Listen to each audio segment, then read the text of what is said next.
braćete ih na kante. Paradajz, paprike, krastavci rastu kao ludi i ne žute. Pozdrav, dragi baštovani, dobrodošli u moju baštu i na moj kanal. Danas sa vama dijelim recept za prirodnu prihranu paradajza, paprika, krastavaca. Prije nego što krenemo sa videom, kao znak podrške kanalu lajkujte ovaj video. A kako bi prvi vidjeli svaki novi video, pretplatite se na kanal, potpuno je besplatno.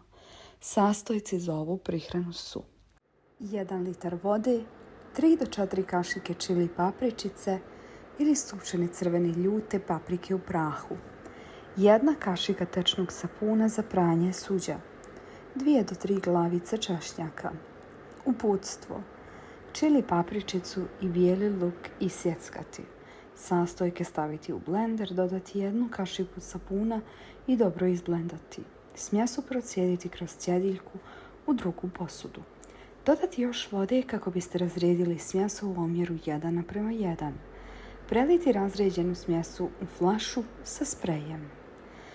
Primjena: rano ujutro ili kasno navečer kada je sunce manje jako, smjesu raspršite po listovima stabljikama biljaka paprika, paradajza, krastavca. Izbjegavati direktno prskanje cvijeća i plodova.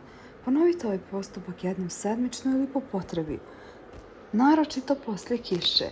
A za još korisnih savjeta pogledajte naš kanal.